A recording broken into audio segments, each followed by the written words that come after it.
Яролнон сонсох түн язгууртан дээдсийн ухаанаас ундаалж үндэсний эрхэм зүйлс итгэл үнэмшлэн бадрааж Монголон эрхэмлэн хүндэтгэж мөнх тэнгэрийн хүчин дор хөх Монгол сэрж байна.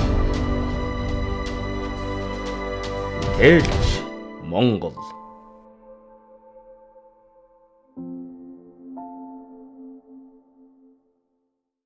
Ерөнхийдөө Монгол хүний давуу тал бол маш их байна л да.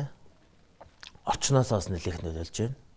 Хөгжлөөсөө шаш нөлөөлнө. Өнөөдөр бид хөгжлийн тухай, нийгмийн тухай жоо сөрөг ойлголттой болж байгаа. Яг өнөөгийн нийгэм. Гэхдээ тийм биш. Бид нар магадгүй тэгч өндөр хурдтай хөгжөөгөө байгаа учраас бид нарт алтшиг, шижир алтшиг тэр юмнууд өнөөдөр биднэрт байгаа гэсэн үг. Энэ бол тэр түүх уламжлалын ярьчин гэсэн үг л да. Ёс уламжлал нь хэвээр хадгалагдсан. Хэрэг хит их өндөр хөгжил байсан бол тэр одоо байхгүй. Тэгэхээр бид яг их өндөр хөгжилтэй технологийн их өсөлтөөн дотор өнөөдөр иймэрхүү хөгжилтэй байгаад тэр ёс уламжлал өв соёлоо аваад үлдсэн байгаа гэдэг маань өөр үндсэнтэй зүйл болчихж байгаа гэсэн юм л да. Тэгэхээр яг хоо ерөнхийдөө бол мэднэ л дээ Европ ямар ч өндөр хөгжилтэй интернет харилцаа тэр нарийн системийн хэмжээнд бүх асуудлуудаа олон улсын хэмжээнд яаж шийдсэн бүх юмнууд маш сайхан. Бид нар бол түүнийг шууд энэ ийм байдгийн бай ингээд түүнийг том хэмжээний зах зээл тийш орох хэрэгтэй гэд шууд орчих нэг асуудал. Орхосоо өмнө тэр тоглолтынхаа дүрмийг зохион гэдэг бол өөр асуудал. Өнөөдөр бид хамаагүй орж болохгүй гэсэн би болгоомжлыг хэлэх гээд байгаа. Тэгээ яшаа орхоос өмнө бид эхлээд өөрсдийнхөө үнд цэнтэй байдлуудыг олж гарах хэрэгтэй. Өөрсдөө соёлынхаа үнэт өв мөн түүнийг одоо дэлхийд дахинд танилцуулах онцлог бүхэл зан одоо үйлдэлүүдийг тийм ээ сайн олж харах хэрэгтэй. Монгол улсаас бол ерөнхийдөө бол энэ соёлын эртний өв соёл, эртний нүүдэлчдийн хөгжим мөн түүнийг дагаж өнөөдөр хүртэл уламжилсан бүхэл одоо өгүүлгийн эрхтэн хийгээд энэ дуу авианы бүх соёлуудыг бол сайн хамгаалах хэрэгтэй. Энд би одоо нөгөө хөөми, цуур олон бусад бие биелэхний төрлийн юмнууд би бас дахиад давхар хэлж байгаа. Тэгэхээр бид өнөөдөр хит их уул уурхай эдийн засаг хийгээд төвшгээ хит их ингээд өнөөдөр цаг хугацаагаа өгөөд тэр нь улс төрийн хэмжээнд хамгийн том бухимдал үүсгээд бид бүхэлд нийгмээр иймэрхүү байдалд хэрэг орчих юм бол түүнээс илүү үндсэнтэй зүйлүүд манайд үзэгдэхгүй болчих гээд байгаа. Нөгөө нэг соёлоодыг хэрэг бид бүгдийг хэрэг босгоод өндөлгээд ирэх юм бол олон улсын хэмжээнд үнэхээр улс шиг улс соёлтой эртний өв соёлоо 1400-2000 жилээр бол ярьдаг. Тэр нь өнөөдөр хүртэл уламжилсан. Энийгээр бол бид бол бас шижир алт юм л да манай Монгол улс. Тэгэхээр үнэхээр бахархгүй байхаа бол арга бол байхгүй. Өнөөдрийн монголчуудыг яг нэг юуны хувьд бол жаахан өөрчлөлтөнд орж байгаа. Хувь хүний хөгжлийнхөө хувьд тэрний дагаад тэр ёс уламжлалыг зэрэг зарим зүйлүүдийг орхитуулаад хит их нэг хуваа бодож хит их хөгжил рүү тэмүүлсэн тэр тэмүүлэл маань бидний нэг үнд цэнтэй тэр нэг зан харилцааны тэр нэг зөв голдөрлөөс нэг жаахан хазаалгач магадгүй болоод байгаа. Тэрийг би юу гэж хэлэхтэй гэхээр миний хүүхэд насны тэр цаг хугацаа мөн сургууль төгсөх үеийн цаг хугацаа 90-ад он өнөөдөр 2010 оны хооронд бол 3 өөр ялгамж бол гартсан байгаа гэсэн үг л дээ. Тэгэхээр бид ийм амар хурдтай энэ нийгэм дотор эргэж монголчууд өөрөөсдөө үнцнийг олж хараад энэ өв соёл руу их анхаарах нь зөв санагдаж байна. Би Монгол угсаатанд, Түрэг угсаатанд бас Монголын өв соёлыг бас танилцуулаад энэ салбар руу бол сүүлийн 2 жил нэг жаахан идэвхтэй орж байна. Урд нь би 17 жил ердөөсөө Европын зах зээл дээр ажиллаж байсан. Тэр бол өрнөдийн соёл, дээд хэмжээний зохион байгуулалт, хууль эрх зүй, иргэний маш өндөр хэмжээний хариуцлага шаарддаг нийгэм. Тэн дээр бол эрдээсээ л захиа харилцааны асуудал дээр жишээлбэл 3 өдрөөс хэтрүүлэн гэдэг бол байж болохгүй тийм бүдүүлэг алдаан дотор бид явж бүх юмыг маш нарийн чамбаа хийж ингэж уралдаж явж исэн бол Монгол Түрэг угсаатанд бол ерөнхийдөө бол сайхан гоё жингөөдлийн байдал руу орсон. Тэр хурд бол байхгүй. Тэр захиа харилцаа хоорондын янз бүрийн тэр асуудлууд бол нэг төдөөл нэг тийм чухал биш. Ерөнхийдөө бол амаараа яриад явчих жишээ нэ.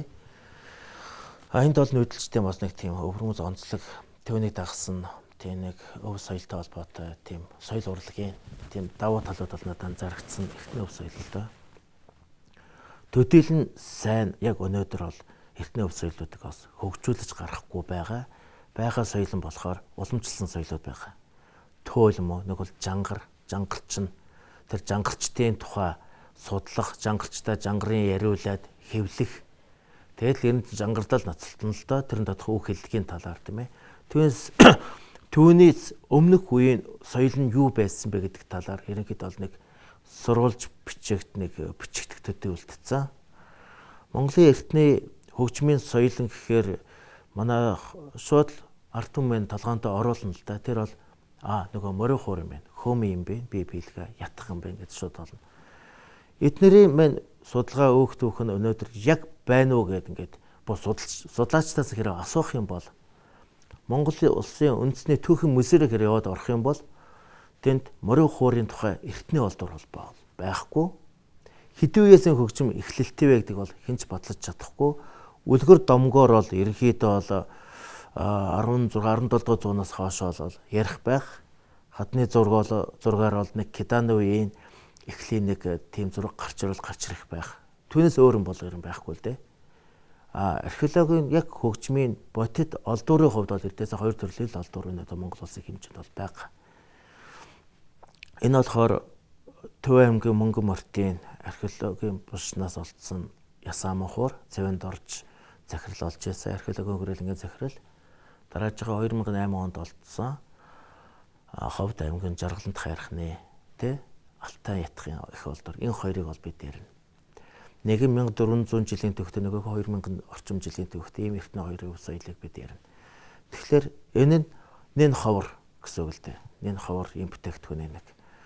Олон улсын хэмжээнд ийм эртний өв соёл, эртний ийм хөгжмийн зэмсгүүд байдгүй гэвэл байдаг. Энэ ганц Монголын асуудал биш. Энэ бол дэлхийн хэмжээний улс үндэстэн бүхэн өөр гэсэн өв соёлоо олон мянган жилээр ингэж хөгжүүлж ирсэн. Тэгэхээр бид малгаан дотор байгаа учраас манайх гэж яриад байгаа болохоос биш дэлхийн хэмжээнд хэрэг ярих юм бол энэ ятгын соёл бол ерөнхийдөө бол Хятадд бол нийтийн тооллын өмнөх 3000 жилээс ирнэ. Лимбний соёлыг бол тэр ясан шилбэний лимбийг бол нийтийн тооллын өмнөх 7000 жилээс энэ цаг хугацаанд 9000 жилээр бол ярьчиж олж чадна тэд нар. Ятгын түүх дэлхийн хэмжээнд бол 7000 жилээр бол яригдана. Гэтэл өнөөдөр бид Монгол улс өөр ингэсэн ятгахтай их сурвалж дээр бол 7-оос 10 орчим төрлийн ятгах байгаа гэдэг ч 10-аа өнөөдөр бол уламжлалтаагүй бидний гар дээр бол байхгүй. Бид ерөнхийдөө үндэсний хөгжмийн зэмсгийн хэмжээнд зарим хөгжмийн зэмсгүүдийг бол цэвэр Хятадаас авч байгаа үндэсний хөгжмүүдээ Хятад технологиор Хятадд үйлдвэрлэгдсэн Хятад хөгжмийг Монгол олгож өнөөдөр бид энд хөгжүүлж байгаа нь бас нөгөө талаар Хятадын соёлыг бид хөгжүүлж байна гэсэн үг. Тэгэхээр үндэсний бодлогынхаа хэмжээнд бол бид энэ үндэсний гэж үздэг бүх зүйлүүдэд эргэж харуул гадны нөлөөлөлтөй соёлуудыг бол ерөнхийдөө бол бид өнөөдөр бас судалгаа шинжилгээ маш сайн хийгээд тэнд нь цэг тавиад түүнийг орлуулах эртний нөөцлөлттэй өв соёлуудыг хэрэг гаргаж ирэх юм бол энэ дотор яг Монгол брэнд нөгөө нэг контентаа судалж байгаа энэ дотор бас яригдана. Олон улсын хэмжээнд бол бид Монгол гэдэг нэрийг л гаргах нөхөөс биш ижил төстэй гаднаас хуулбарлсан тийм контент гаргах бол ер нь тийм онцлог байхгүй гэсэн үг. Тэр бол бид энэ дотор л бодож байгаа болохоос биш тэр Африкт тийм ээ тэр Бразилд тэнд Сүд Америк одоо Боливи Перу эднэрд бол зөндөөл гарцсан байхгүй. Тэгээ өөрөөсгөөр зөндөөл гаргацсан тиймнүүд байгаа учраас бид яг язгуурын тэр Монгол сэтгэлгээ гэж байгаа. Тэгээ нүүдэлчин сэтгэлгээ гэж байгаа. Тэрийгэ барьж өндөж босгох нь зөв. Тэр бол хааш давтагдахгүй. Яг л тэд бүгдээрээ нүгөөгүй л байхгүй юу. Тэдний бүгдээрээ дэлхийн төхөө 3 удаа дахин тогтоож өнөөдөр ийм дэлхийн одоо энэ өндөр хөгжилд нүүдэлчнээр өнөөдөр хүртэл байгаа Монгол улс шиг ийм их өргөн цар хүрээтэй түүхийг тэд туулаагүй учраас тэр цар хүрээ биднэрт бол үнэхээр үндсэнтэй хэвээрээ байна гэсэн үг л дээ. Оюуны эмчийн түүхийг ерөнхийдөө бол манайхан бол маш сайн мэдж байгаа. Энэ зохиогчийн эрхийг хамгаалах түүнд хамаарах зохиогчийн эрхийн хуулиуд бол зай хэдэн онд энийг баталсан юм дээ. 2006 онд энэ удаа. Ерөнхийдөө бол энэ бид өөр гэсэн хуультай гэсэн үг. Бидний хууль нэг 40 гаруй зүйл заалттай. Тэрний ерөнхийдөө аваад үзэх юм бол зөвхөн зохиогчийн эрхийн талаар бол биш. цохогч эрх гэж юу вэ? Тийм ээ? Оюуны өмч гэж юу вэ? Хамтын удирдлагын байгууллага гэж юу вэ гэсэн ерөнхийдөө иймэрхүү юмнуудыг ерөнхийдөө тодруулах байдлаар нэг 40 хэдэн зүйлдэл ерөнхийдөө багтаасан байна л дээ. Энэ бол маш энгийн хийгээд их товчхон байна гэсэн үг л дээ. Гэтэл зохиол бүтээлтэй холбоотой энэ өмчл маань, эрх маань өөрөө маш их задарч байна. Энэ олон улсын хэмжээнд бол өнөөдөр хүртэл маргаантай зүйл нэг ялдчихгүй юм уу? Өнөөдөр одоо Европ ч юм уу, нөгөө л Америк ч юм уу, бүү мэд. Тэд нэр оюуны өмч бол маш их өндөр хэмжээнд тэд нэр ярьж байна л да. Хүн амынхаа тоогоор хөгжлөөрөө мөн нөгөө зах зээлээрээ дамжаад эдгээр энэ тухай асар их ярина. Ярахаас өөр арга байхгүй. Гэхдээ өнөөдөр хүртэл эдгээр өөрсдөө тэр асуудлыг бүрэн гүйц шийдэж чадаагүй. Тэр цэцмаа киноны хөгжмийн асуудал дээр бол нэлээд проблем бол одоо хүртэл байгаа. Тийм учраас олон улсын зохиогч эрхийг хамгаалах хууль эрх зүйн өмгөөлөгч гэдэг юм бие даасан мэргэжлүүд бол гарч ирсэн. Яг тэгэхээр дэлхий бол иргэд бол хавтгай болсон байна, глобалчлагдсан байна. Зөвхөн Германы иргэд Герман дотроо ажилтдаг биш, Германууд Европын холбооны улсын хэмжээнд ирдэг болсон байна. Дэлхий тань бүр Аз руу хүртэл контентууд үүсгэж орж ирж байна тий. Тэгэхээр тухайн улс орны хууль эрх зүй, оюуны өмчтэй холбоотой, зохиогч эрхтэй холбоотой хууль эрх зүйг өөрийнхөө тухайн орныхоо хууль эрх зүйтэй бол нийт зүйл нь бүрэн гүйцэд ойлгодог. Тэгээс тэр соёл урлагийнхаа үн цэнийг бүрэн гүйцэд мэдэрдэг. Зах зээлээ бүрэн гүйцэд зах зээлийг ойлгосон мэрэгжлийн маш том хэмжээний өмгөөлөгчд бол дэлхийд дахинд ажиллаж ин гэсэн үг. Тэгэхээр энэ дээр ганцхан зүйлийг би хэлмээр байна. Энийгээ дамжуулаад би баг Монголыг баг танилцуулах бүрэн боломжтой гэж бодож байгаа. Энэ болохоор Ингийн тэмээний нулимс кино л да. Энэ Даваагийн Бямбсүрэн энэ киноны найруулагчаар ажилласан. Энэ бол Оскар нэр дэвшсэн. Бид энэ киног зөвхөн киноныхын нэрээр нь ойлгох гэдэг. Энэ кино тухайн жилээ бол хамгийн их орлоготой, хамгийн сайн баримтат киногаар шалгарсан. Баримтат уран сайхны киногаар тэгээд Оскар нэр дэвшсэн гэсэн үг л дээ. Энэ чинь Монгол улсыг жинхэнэ монгол контентыг бол Бямбсүрэн Даваа бол хийж чадсан. Энийгээр дэлхийн өнцөг булан бүрд одоо өөрөөр хэлбэл энэ хурдтай технологи өндөр хөгжил дунд гэж яриад байгаа тэдгээр эргээд өөрөө өөрсдөө сэтгэл зүй бүрэн гүйцэд ойлгохгүй сэтгэл зүйчдээр дамжуулж өөрөө өөрсдөө ойлгох хэмжээнд хүрсэн байж хахад тэнд байгаа Төв Азийн хэдэн нүүдэлчин монголчууд маань өөрсдөө байдаг бүр малын сэтгэл зүй хүртэл ойлгоод тэнд зориулаад хөгжим хүртэл зохиогоод тэрэг өөлөөлөд тэ ботхын хүртэл эвлүүлээд бид нар чинь бүр бүхэлд нь хүнтэй малтаан сэтгэл зүйрөө нортсон юм гоё алтан байгаа. Хитрхээ ойр байн гэсэн үг л дээ байгаль руу. Тэрийг дэлхий хараад шоконд орсон. Тэ. Тэгэхээр энэгээр дамжуулаад Монголыг танилцуулж байгаа жинхэнэ монгол контентыг бол Бямбсүрэн Даваа хийж чадсан. Энэ дээр киноны хөгжим ялцчихгүй дагалдана. Киноны хөгжим гараад ирэхээр нөгөө нэг дэлхийн хэмжээний хамгийн том проблемыг бол үүсгэж байгаа. Киноны хөгжим бол. Энд гадны бүтээл бол ашиглагдаж байгаа. Хөгжмийн найруулга гэдэг чинь одоо хамтран зохиогчоор би өөрөө орж байгаа. Найруулагчаар хөгжмийн. Тэгээд дээрэс нь бүтээл зохиол ашиглах тий. Тэрэн дээр бол Чогийн сангид орж багшийн Ингийн тэмээний нулимсд ашигласан тэмээж ажиг бүтээл орж байгаа. Эндээ олон төрлийн хөгжим зохиолчд орж байгаа гэсэн. Тэгээд дээрэс нь зүгээр нэг ингээд кино хийгдэж байгаад зах дээр явж байгаа тухайн нөгөө чанга хэрэгчээр явж байгаа бас хөгжмөд бас ороод ирж байгаа. Бас тэнд бас ирэх явж байгаа байхгүй. Тэрийг бид санаандгүйгээр тэрийг бичгээд тэнд дотор цаана хөгж явж байгаа. Тэрний эрхийн асуудлаас тэнд дөрөөс орж ирж байгаа гэсэн үг. Зүгээр нэг ингээ морин хуурж инг эвлүүлэхэд нэг юу тоглож штэ тоглолт штэ хөөслөх тэр бас орж ирж байгаа гэсэн үг. Тэгэхээр ийм олон эрхүүдийг бол олон улсын зах зээл дээр яг тэр нэг оюуны өмч зохиогч эрхийн дагуу бид хамгаалах хэрэгтэй болсон. Бүгднийг хийж байгаа юм л да. Хийж байгаа. Миний хувьд болохоор яг 2000 оноос Герман улсын GEMA байгууллагын гишүүн, GEMA-гийн гишүүн учраас тэн дээр бол асуудал бол үүсэхгүй байгаа. Бусдул дээр болохоор автоматар үүсчин гэсэн үг. Энэ кино дэлхийн ямар ч лсэн 100 гарна. Маш олон улсуудаар энэ кино ингээд тоглолоо гэхэд тухайн улс болгонд зохиогчийн эрхийг хамгаалах байгууллагуудын үйл ажиллагаа явагдсан байгаа. Бүх бүтээлүүд энд автоматар хамгаалагдсан. Гэхдээ ерөнхийдөө бол гол юм болохоор нөгөө нэг хамгаалах байгууллага маань болохоор Германы байгууллага GEMA гэдэг.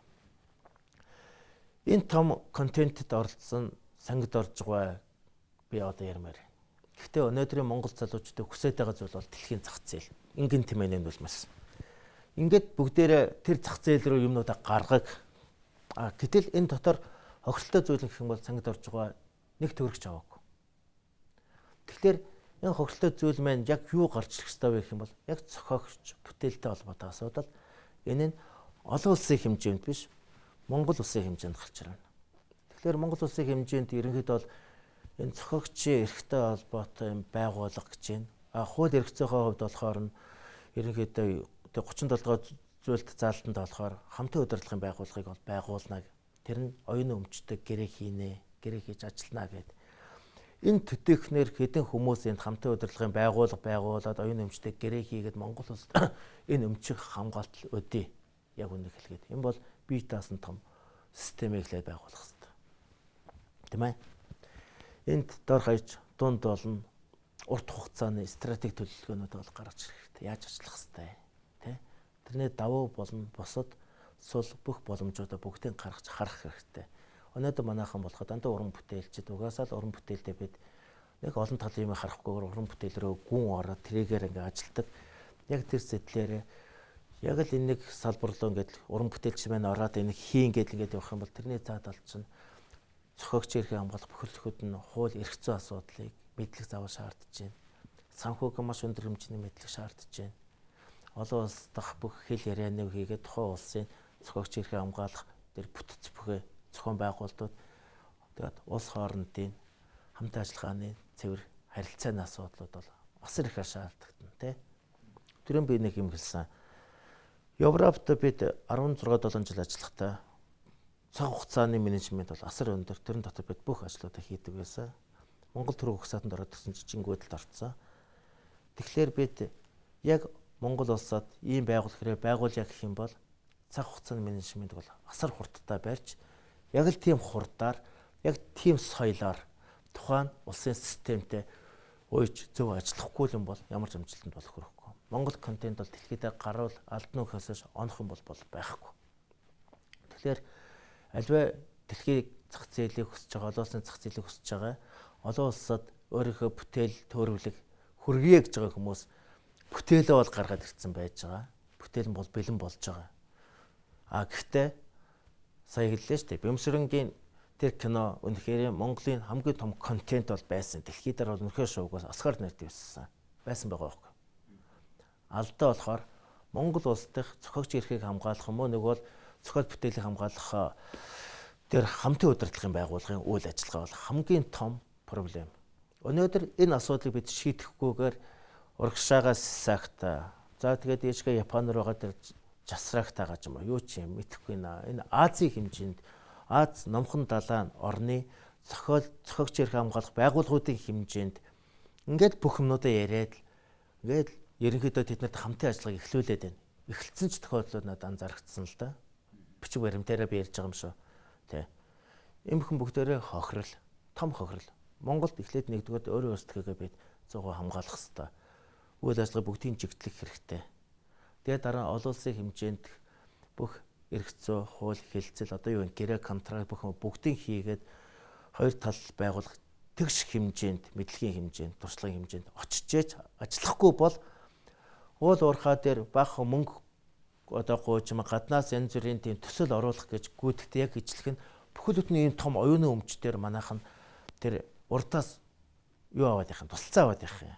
Тэд нар ч юм бол бид нарыг бол бүх нэг нь оюуны өмчий чинь зүгээр л гээд базаад авчихсан шүү дээ. Тэр зах зээл дээр зүгээр нэг хүн оюуны өмчий нэг бүтээлээ гаргахад бол хичнээн мянган төгрөгийг бий болох уу. Тэр чинь хэдэн сая хүнээ амтаа учраас тий.